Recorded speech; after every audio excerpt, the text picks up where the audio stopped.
All right.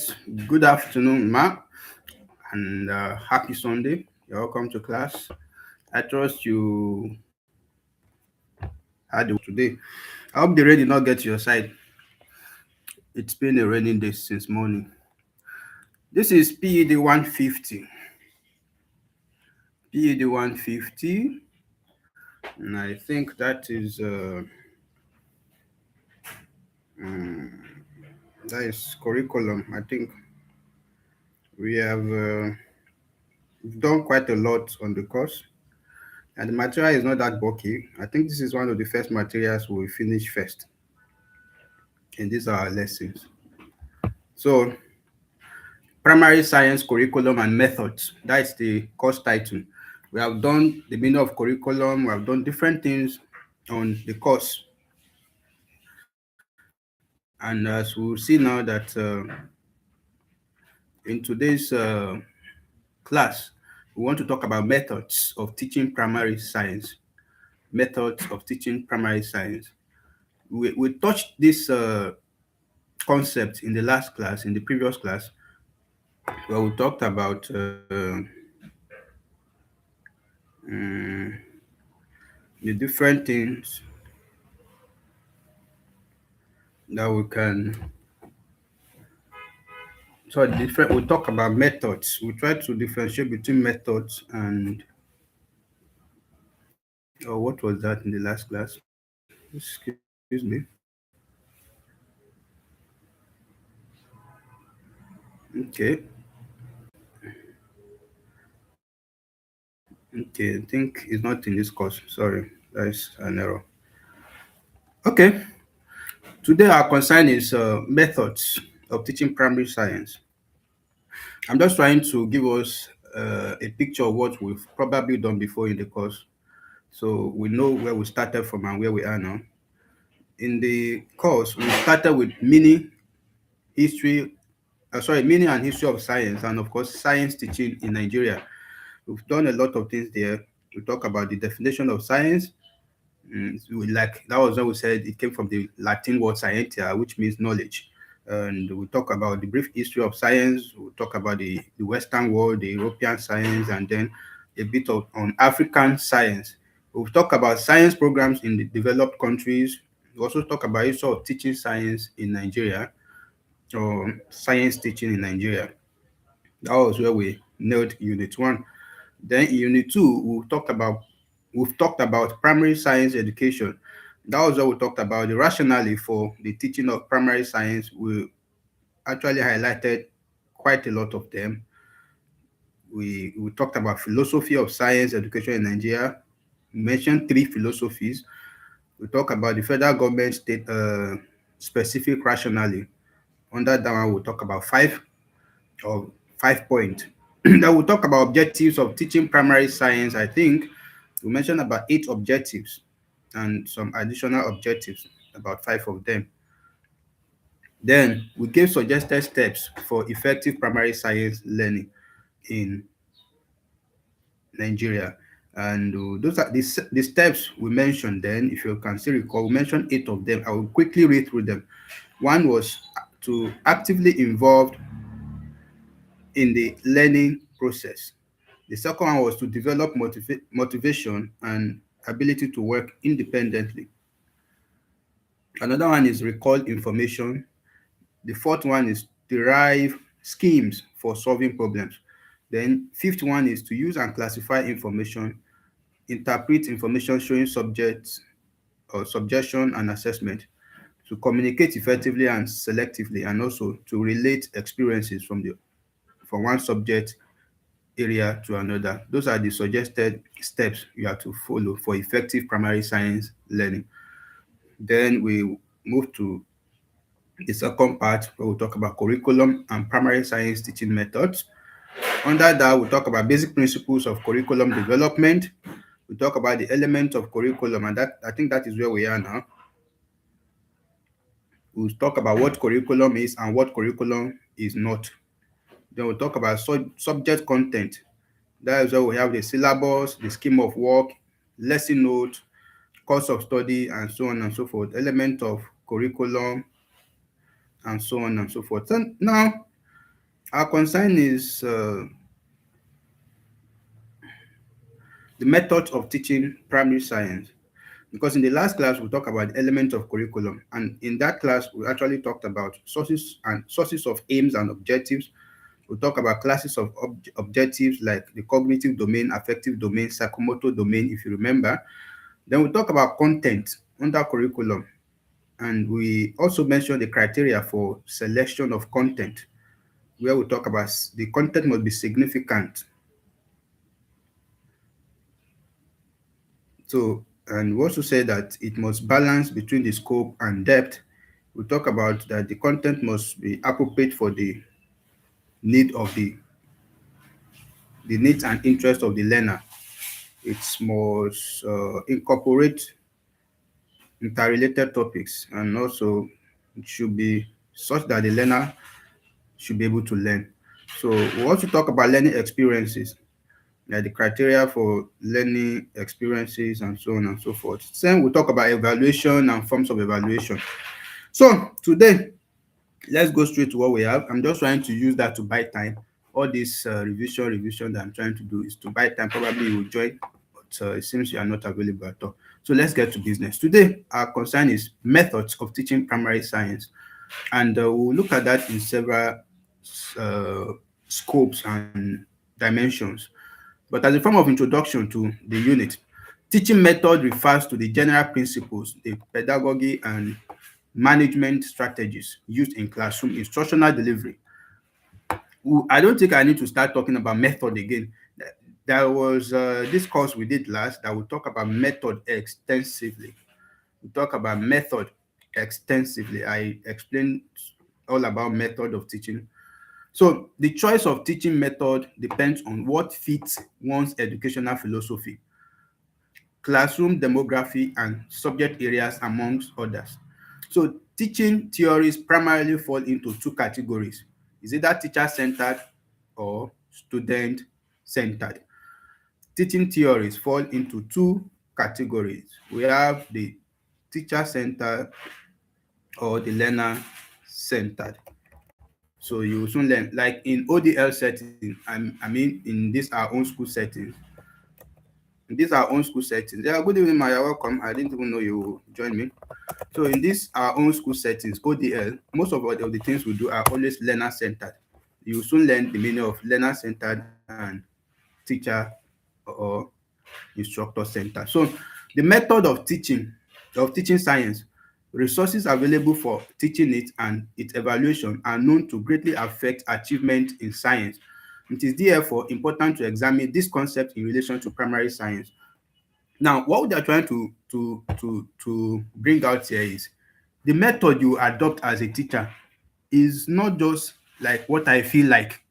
No, in fact, the method of teaching that teachers adopt has caused great havoc in some students' philosophy of some subject. Now, I was going through a channel yesterday, and I think one of these my guys, he posted something on his channel, and it was like it was his mathematics teacher in secondary school that made him hate math. Why? Because of the method the person adopted. I myself, I in fact I hated biology since secondary school, because the teacher that was teaching us biology then, the only method she knows, so she knew how to use then, was to sing. So every topic is a song. Every time we have biology now, we need to sing, and I hate that.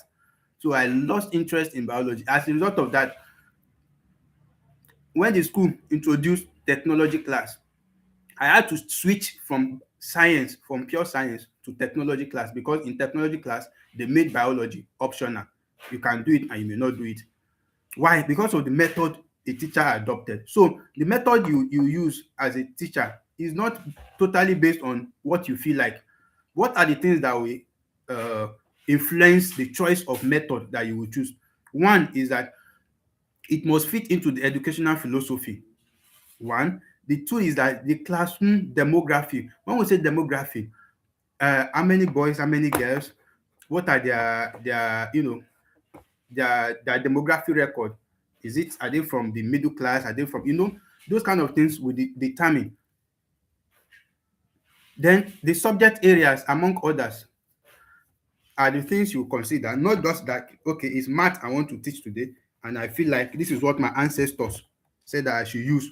So this is what I will use. No, it's not like that. Now, objective of the unit. At the end of this unit, you should, but let me check in case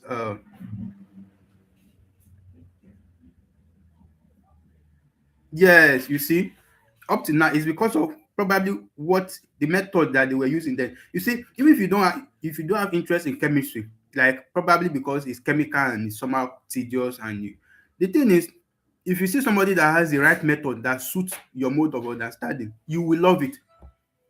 You will love it.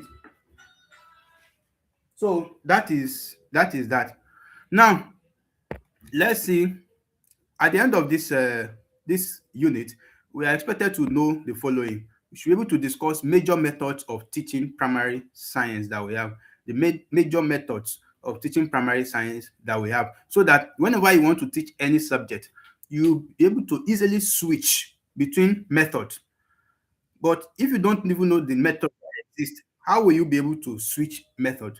So just know at the back of your mind that by the end of this unit, you want to know all the methods that exist in teaching, especially teaching science, so that you'll be able to use them, to have a positive impact on your pupils. Now, uh, main content, methods of teaching primary science. It is the duty of a teacher to transmit the subject matter to the learner. I don't think this is something we need to be talking about. You know basically that the reason why you're a teacher is that you have a subject in your front, the subject matter that you are trying to treat in that class, and then what you want to do is transfer it or transmit to your learners. Now, in doing so, or in doing this, at least one teaching method is required. A number of these methods, however, exist. Yes, in order to be able to achieve your aim of transmitting knowledge to your pupils or your learner, you will need to use a teaching method. Even though we have a lot of teaching methods, but as you will soon learn, you will know the best one for each topic when you want to teach. A teaching method can be defined as a systematic and orderly procedure in teaching and learning. A teaching method can be defined as a systematic and orderly procedure in teaching and learning. A teaching method is or can be defined as a systematic and orderly procedure. There's an order. There's an order in teaching and learning. Like once you determine that, okay, this is what in this topic, this topic is talking about human care. Okay, I need to tell them about human first. I need to tell them about care. Then I need to tell them the different human cares we have. Then I need to tell them the advantage of taking care of yourself. Then I need to tell them the disadvantage of not taking care of yourself. And then I need to tell them the effect of not taking care of yourself on other members of the society. And you see, now the thing is, you have gotten an order. You use a method. Should I start with the advantage or the disadvantage? Which one will catch their attention? Which one will make them understand better? If I start telling them the disadvantage, will some of them get scared? With the lecture sink like that? Or I start telling them the advantage? Now, the method you use is dependent on the classroom demography. One of the important things is the classroom. How many? Okay, if you want to teach about hygiene now, and the hygiene is on how girls take care of themselves, and you look at the population in the class, you have more boys than girls, then you know that if you want to teach that kind of thing, excuse me, it's either you excuse the boys, you understand, or you adopt a method that will neutralize the topic and make both the boys and girls learn from that topic. That's what we're trying to say. Now, there is really no good or bad method per se, but the handling makes the difference. What they're trying to say is that whether you decide to use the method of giving them advantage first, or the method of giving them disadvantage, or the method of defining terms to them first, none of it is seen as wrong. It only how you present it and how effective your presentation. A combination of methods will be required for effective learning to take place. So another thing you just learn now is that you can use more than one method in teaching one subject. It's not like you have to be restricted to one particular method per class. No, in one single class, you may switch method, the condition. So some of the methods used in teaching primary science are as follow. One, problem solving method. Two, field trip. Three, project method. Four, discussion method. Five, lecture method. And ethnoscience instructional method, the EIM, and so on and so forth. Now, we have a question. They say suggest the best method of teaching and give reasons for your choice. Well, that self-assessment, it should have come after we've talked about each of those methods and you understand what each of them is and how you can use them. So I think that will help us to effectively learn how each of them may be used effectively. Now, I have an icebreaker there for you. A teaching method can be defined as a dash and orderly procedure in teaching and learning. Now let's move to the next thing we have here, which is now talking about each of those methods of teaching primary science that we have one by one. The first one we look at is the problem solving method. Just like the name implies, you already know what this method is likely going to stand for, but let's read through and see what they have for us. Now, this is a method which involves identification of a problem for students to solve with minimum guidance from the teacher. It consists of placing before the learners a true to life, specific and well-defined problem requiring solutions. Such problems would have grown out of the learner's experiences, and the problem-solving skills acquired helps in molding their existing knowledge and skill. Now, the learner is able to pay attention to details, which may later influence the outcome of the problem and identify similarities and differences between typical situations. Now, the learner is guided to identify the problem first, have a fair knowledge of what he intends to accomplish, and how to gather necessary data for the solution to the problem.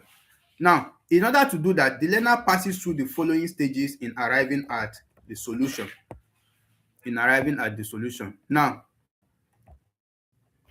one is identification. Okay, since I'm rushing. So the first thing is that is identification of the problem requiring solution. Now, when you say the problem solving method, I would say this is a method where you just present a problem, a challenge to your learners with solution to the problem with minimum guidance.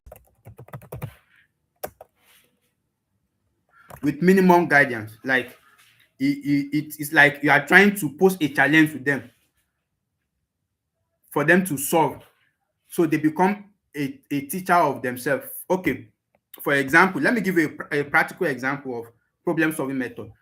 Assuming you are drying up despite being water every day. Why is this happening? You understand? This is problem solving method. You ask your pupils that, our school flowers or plants, they are dying,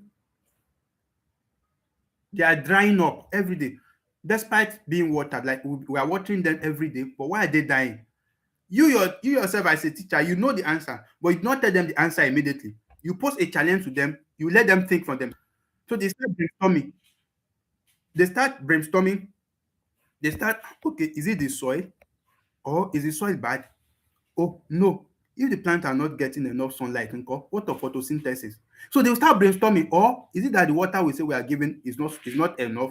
Or is water too much? Or the plant, is it pests that are eating them? Now, the student on their own will start discovering things based on logical thinking because they are thinking around the problem. That is problem solving method. You pose a challenge to them. You do not tell them the answer immediately. You want them to think. And by so doing, the students will have something developed in them that they can use for any similar challenge in the future, even in real life situation. It helps them to think critically. It helps them to gather information. It helps them to test ideas. Like you are teaching them scientific method practically. In scientific method, you identify the problem, you define the problem, you gather, you form your hypothesis, and so on and so forth. Now, that is what you are trying to do logically. And then at the end of the day, they will arrive at a reasonable solution to that problem. So, and those kind of problem is that they are true to life. You can see there was a mention of true to life. What does that mean? It means that the problem should come from real life experience. When they say something is true to life, they are trying to tell you that the problem should come from real life experience, like from their environment or from what they are doing day to day, not something that you just imagine from outside this our world. No, it must be something they can relate to. Then another thing mentioned is that the problem must be specific. So after identification of the problem, they define and the the definition and delimitation of the problem. That is when brainstorming starts. Now, uh, um, excuse me. So there is this issue of being specific. The problem must be specific. What does it mean? It means that the problem must be clear. If you are posing a challenge to primary school pupils, you definitely know that the problem must be clear. You can't give them ambiguous problem to solve. Now, for instance, if you say education is bad, that is not a clear problem to them. That is an ambiguous problem, because education is bad can be interpreted into 1,000,001 ways. So that is too ambiguous. But when you talk about a clear problem, if you are to give them a problem under problem solving method, the problem must be clear. How do you do that? Instead of saying education is bad, why don't say, why do many pupils perform, or many pupils perform poorly in English language? Why do many pupils perform poorly in English language? That one now is well defined, is clear. The problem is identified, is clear. So it's clear. So there is precision, there is specific direction you want them to think towards. Another thing they mentioned is that it must be well defined. The problem must be well defined, which means everyone, all the pupil, must be able to understand exactly what the problem is. Now, what is the role of the teacher in problem solving method? Now, the teacher don't provide answers directly. It's not like you say, why are the plants in our school garden drying up despite we watering them every day? I think it's because, then you now answer it. No. You pose a challenge to them, allow them to think critically on their own to find the problem. So you don't tell them the answer. So instead, what do? You guide the students. You give them minimum guidance towards the direction they should think. Ask questions. You ask them more questions. You provide necessary materials for them to look at in searching for the answer. Then encourage them to investigate. So in that case, in the aspect of problem solving method, you as a teacher, you play more of the role of a facilitator, just like non facilitators do. You understand? You play a role of facilitator more than a teacher. The role you play is more of the role of a facilitator, not a teacher. A facilitator is not the main source of answer. That is why you see that most of the time when you attend non classes, the official classes, the facilitators, they'll only be reading to you. Why? They believe that the problem is there, the materials are there for you, they will solve the challenge there. Read it and understand. So they are just here to facilitate, not to teach you. That is why some of the time somebody attend classes and say they don't understand anything. Why? Because the facilitator is only meant to read. All this deep explanation we are doing, it doesn't concern them. They will read it out to you. They expect you are already mature people. The material is very simplified. Read it and understand and prepare for your exam. Now, what of the role of the learner in problem solving method? I am trying to go deep into the subject matter so that you understand deeply. If you just if you just read through what is there in the material and go to the next one, we'll be moving fast, but you will not be getting the word for your money. So We've talked about the role of the teacher. In problem solving method, the teacher plays these basic roles. You guide the student, you ask questions, you provide necessary materials for them, and then you encourage them to investigate. In that case, you become a facilitator instead of a teacher. Now, the role of the learner in problem solving method, the learner do the following. They actively participate by doing what? They identify the problem. So that is what we are now dealing with now, where we are reading now, that the learner passes through the following stages at arriving at the solution. This is where I am now, but I'm going to simplify them so you properly understand it. So, in a nutshell, we can say that the role of the learner is now to identify the problem that you pose to them. Then they think deeply, that is critical thinking. Then they collect information, gathering of information. They will suggest solutions. Okay, okay, if the flowers are drying up or the plants are drying up, could it be that the water we are putting is not enough, or the water we are feeding them is too much, or is because these days there are no sunlight, so they are not able to cook their food through photosynthesis, or is it because uh, the soil is not good for the type of plant we plant on. So they start coming up with suggestions of solutions. And then the next thing, they will now start testing each of the solutions. Okay, if we say that the water we are putting is, we are feeding them is not enough, from tomorrow let's double the water. Or if we say it is too much, let's reduce it from tomorrow. Or if we say it is the issue of sunlight, then how do we make external provision? Should we wait till the time there is the sun start coming out and see the performance? So you test the solution, and eventually they will draw a conclusion that of all the reasoned solutions that we come up with, this is the most likely one that seems very close to the issue. Now, why is the method of problem solving effective? The reason is that it is effective because in the passage they say it is effective because it helps learners to pay attention to details. That is what that statement is doing there, that it helps them to pay attention to details. So it is very important because it helps them to pay attention to details. But that is not all. We will now talk about the advantages and disadvantages of this method. The advantages of and disadvantages of this method, because there is nothing that will have advantage that will definitely not have a disadvantage. So, advantages of problem solving method. I hope you are still with me and I hope I am not rushing too much. So, what are the advantages of problem solving method? A kind of method that allows students to become teachers themselves, to think critically, to look for solutions rather than teacher providing solutions for them or to them. Now, one, it encourages creativity among learners. You see, in the process where you pose a challenge to them and they are thinking round the clock and anti-clockwise to get the solution, something will keep happening. They will become creative. So even something they've never imagined they can think about plant, they will think about it. You will just see one of them come up with something weird that even you as a teacher, you not even imagine about plant. Somebody will just come up with it and say, but could it be that the stem is not standing very well? You know, if the root did not go down very well, it will not have stamina to cook its food where you would not imagine. They will now start thinking of different, they're being creative. Why? They are looking for solution.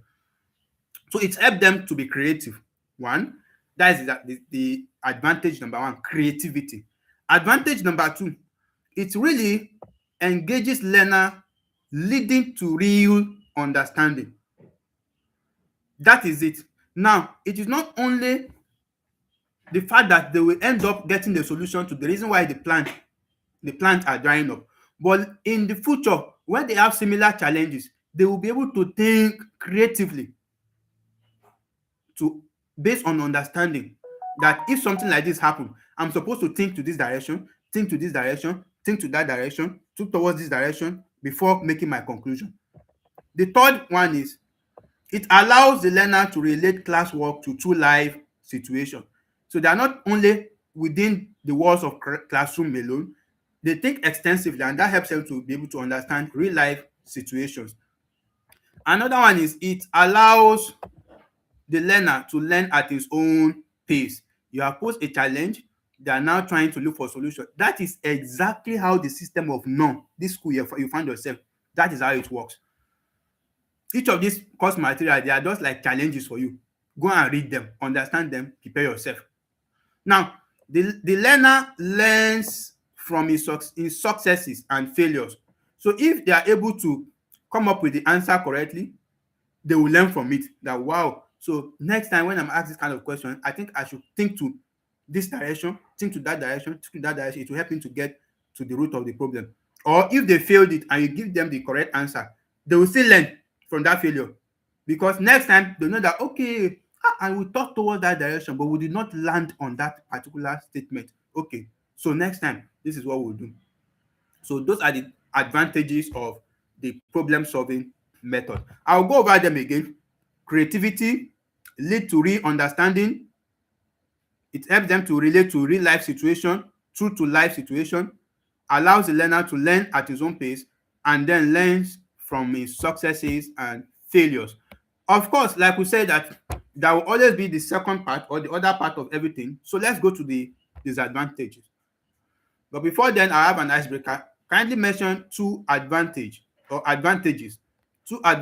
of the uh, problem solving method. So that is a classwork. I will hold on for you to do that before we continue on the disadvantage.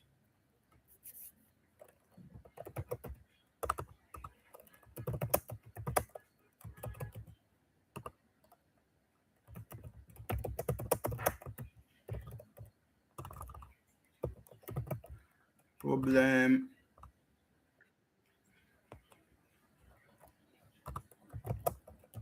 solving method.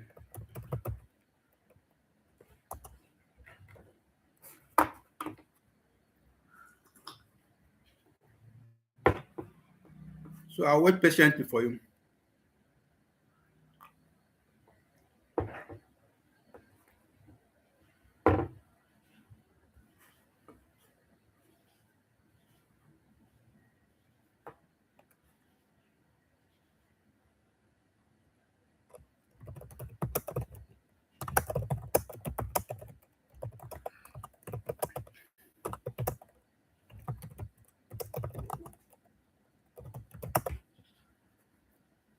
Okay, so I let me see. It allows learner to learn at his own pace. Okay.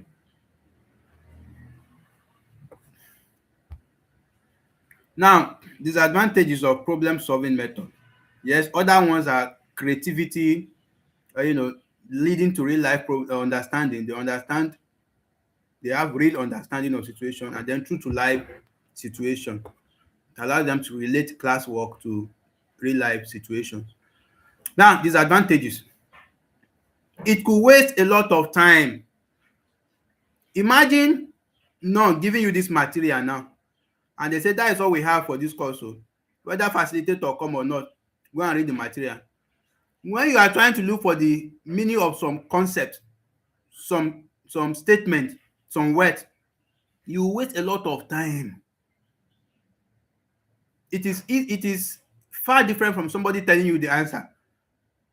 Somebody else okay, this is, and they tell you, and that is all, you know the answer. It's different from you looking this one. Now you are not troubleshooting to get the correct answer. So first thing is that it wastes a lot of time. Then another one is confusion can set in, leading to loss of interest by the learner. When the concept or the problem is a very tough one, the learner will lose interest. This one is very obvious. Children now, once you start playing with their head too much, they get confused, and the next thing they will do, because they are still children, they'll get angry and say, I'm not doing it again. So that is it. So they get confused and probably lose interest, and that is what most non-students find themselves doing. Once they try to read a course material and it's not sinking, they just dump it and say, I'm not doing it again, Jare. During the exam, God will help me. Why?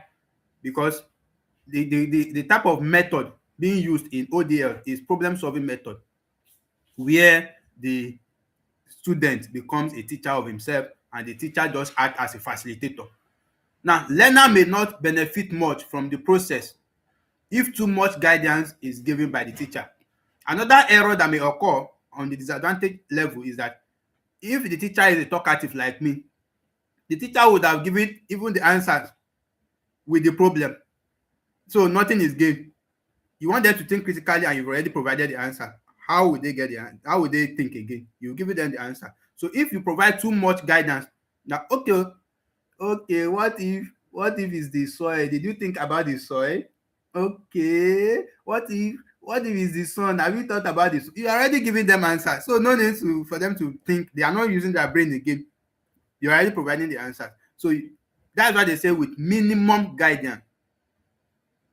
That type of method requires just a minimum guidance from the teacher. And that's why you say that your facilitator, all they do is just read your course material to you. Now we'll go to the second method. We have talked extensively on the first method.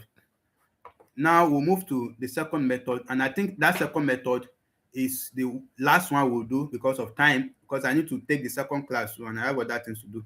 Now, role play method of teaching science. Students are assigned roles based on specific scenario to simulate real interaction in the classroom setting. Role play is an excellent technique for building communication skills. Okay, let's see what we have more here. In small group settings, you have to understand the limitation of this method already from that statement. Small group settings, it means when it is a large class, there is a tendency that you'll not be able to use role play, because how many people do you want to give role, and which role do you want to give them? How many people do you want to give role, and which role do you want to give them? Now, it is particularly effective for practicing communication skills. Particularly effective for practicing communication skills. Don't worry, we will explain it better. And this method is not even long, it's just a short version. No problem. Anyway, we'll still read it. Now, let's see more things here. Role plays can be based on scripted written scenarios or real case that may have been earlier presented to the group, especially now when home video is very popular. Clear instructions on individual roles must be stated. Role play can take place in groups of 2, groups of 3, and more with an observer. The observer requires a checklist to facilitate observation and feedback. So the role play is immediately followed by a debriefing and an opportunity for self-assessment and feedback. Now, we have read through the provision by the course material, but what does it mean? This role play, what does it mean literally or even deeper? Let's dive into it and try to do some explanation.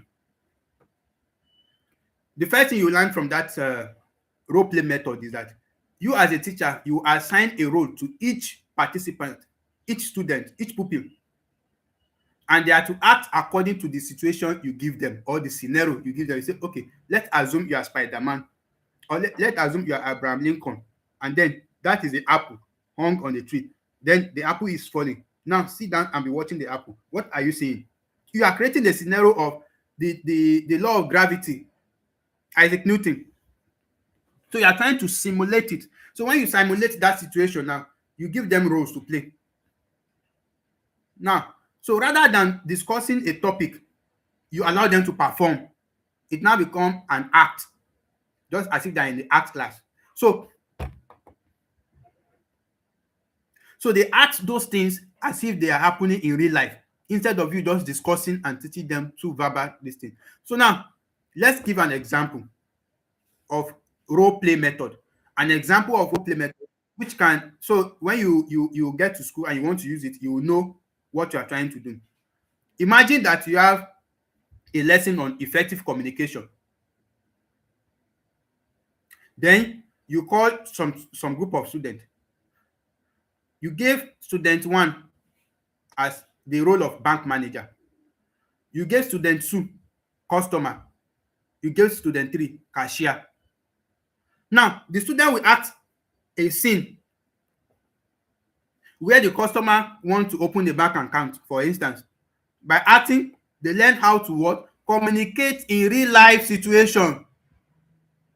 So why did they call it role play? So in a sense, when you say you act as a bank manager, you cashier, you the customer, and then the customer walks into the bank to create an account, meet the cashier, you understand? Then they communicate to each other.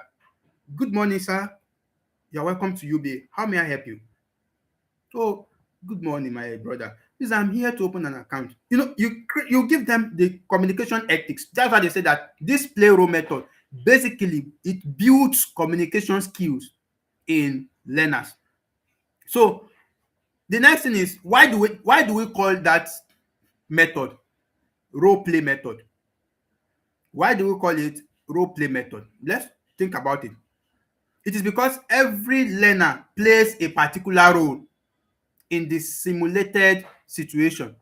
You are simulating a situation, a real life situation in the classroom, and then you give each of the learner a role to play. So what is the purpose of role play method? Based on the material, role play method builds communication skills. It helps to practice real life interactions. It improves confidence. It improves confidence. For instance, now you are trying to teach them how to relate to, or how to make friends. Then you use 2 of them as example. You tell them what to say when you first meet somebody on the road, how you greet, the next thing you say, and the next thing you say, and then they're acting it. Next time they meet somebody on the road duly and they need to make new friends, they have the confidence already, that because they've done it once in the real sense in the class. So it improves their confidence. And lastly, it encourages active participation. So that boy that is always shy in the class, that girl that is always shy in the class, because she has once practiced how to talk in a particular situation in the class, now she's having the confidence. She can participate actively. Now,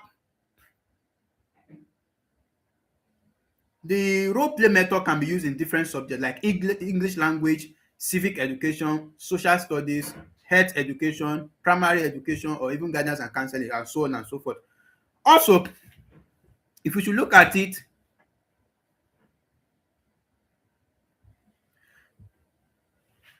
the types of role play scenarios that you can have the one that is scripted. Scripted means that you have it written as if they're acting the movie. You've already written what student A, or that student A will say. You've written it down on the sheet of paper as a script.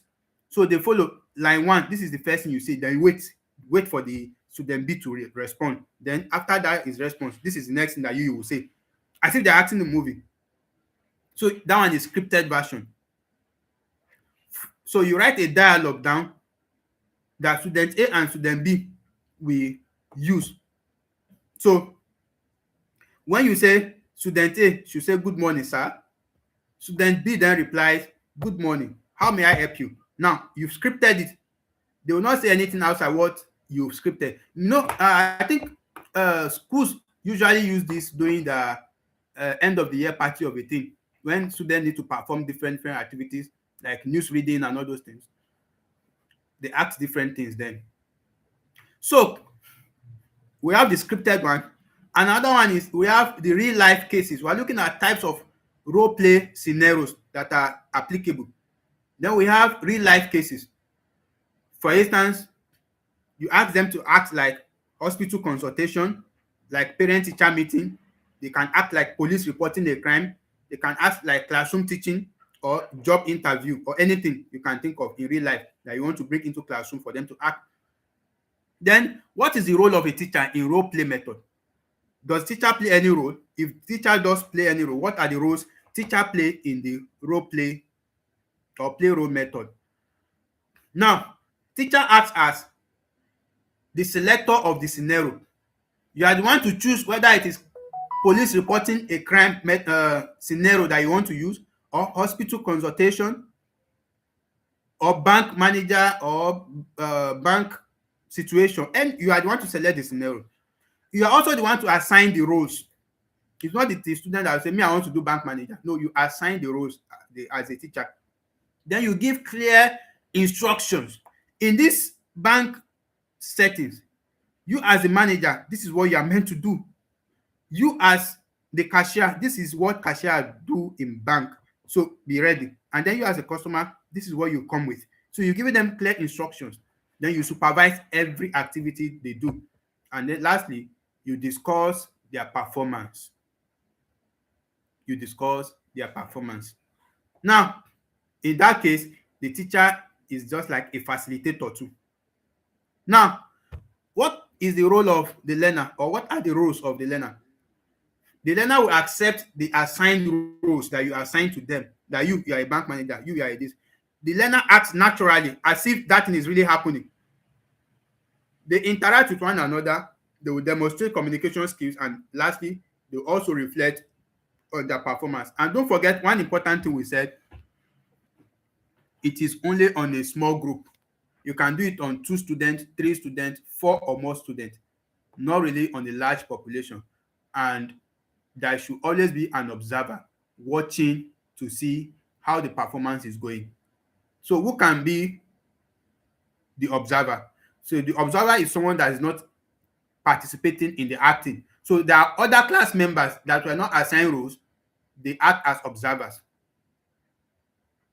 So that is what I would say in types of, so in terms of explaining that part. But they mentioned one other thing, which is the briefing. They talked about the briefing, and under the briefing, what did they say? They said, sorry, let me try to talk about that debriefing. The briefing means that after everything has been done and the play has been played well, you then ask your students some questions like, what did you learn? What went well? What mistakes were made? And how they can improve. That is where or what the role of the briefing is all about. Now to advantages and disadvantage. Then there's something there also that they will need to do a self-assessment feedback on each other. So in under self-assessment, the learner will say, oh, I think I was speaking too fast. I spoke too fast during the this thing. Next time I will slow down. Another one might say, oh, I should have listened to student A before replying. I did not listen first. I just jumped into replying. So they learn, that is they're assessing their own performance individually. Now let's quickly go to the advantages and disadvantages. For the advantages, it allows learners to develop a communication skills. The second one is that the teacher can directly observe the skills of multiple students during a single section. Students are able to discover themselves. Yes, this allows for self-discovery a lot. Some of them will know that, oh, so I'm good in acting. Students integrate other experiences. And for the disadvantages, one is it could be time consuming, just like the problem solving method. And some students may be shy and reluctant to participate, the shy ones. So those are the disadvantages. And that is where we hang the boots today. In the next class, we continue. We'll continue with discussion method of teaching primary science. And I hope we have learned a lot in this class. And it's even time to start the next class. I don't think we have any time to say we want to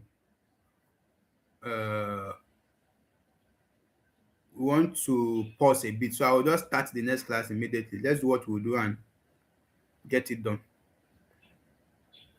So that brings us to the end of the class. See you in the next class.